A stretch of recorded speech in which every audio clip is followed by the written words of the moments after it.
Purchasing a domain name is an essential step for creating a website or blog or basically any online presence.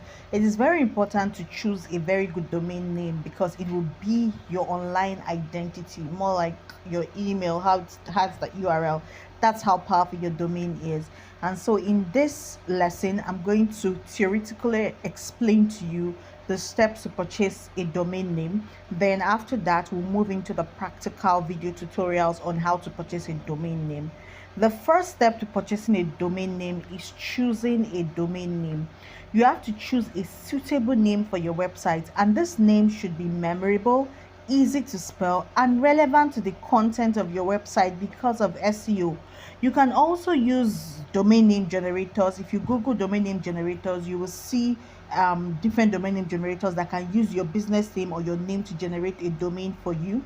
You can also brainstorm with family and friends to come up with a unique name. Now, if you have a very long company name, something like um, Ambassadors Good News Forever Limited, that's too long to be a domain name. You might want to have an acronym or you shorten it a bit. It should be memorable, it should be easy to spell, and relevant to the content of your website. Number two, you have to check the availability of a domain name.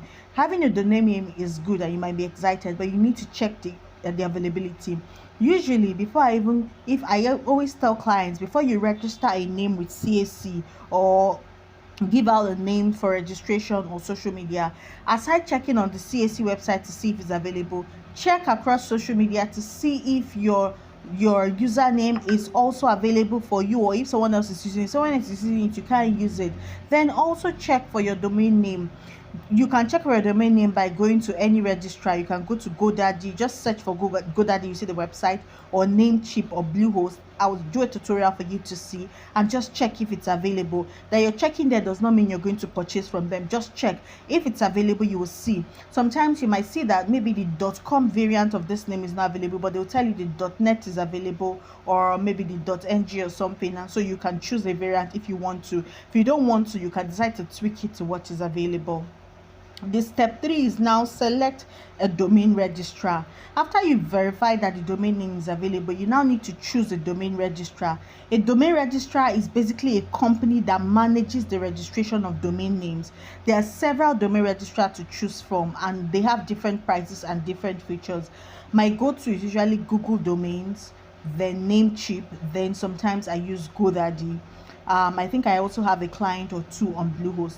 So there are so many. There's SiteGround. There's so many domain registrars. Then if you're looking for domain names in .ng, that's Nigeria.ng. You can check Bluehost.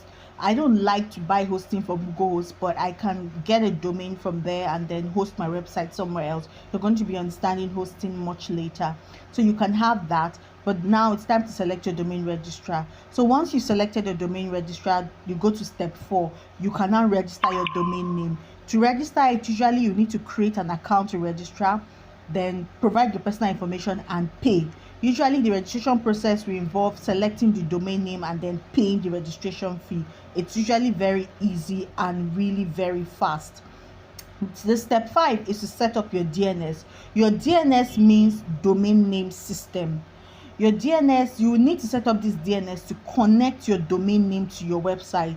The DNS is like a phone book that translates your domain name into an IP address. You can either use the DNS provided by your domain registrar, or you can use a third-party DNS. Usually, if you're buying a domain from here and from a platform, let's say Namecheap, and you're hosting on GoDaddy, you have to change that your DNS on that Namecheap to a GoDaddy DNS for your website to be up. We'll be looking at these things later when you purchase your hosting.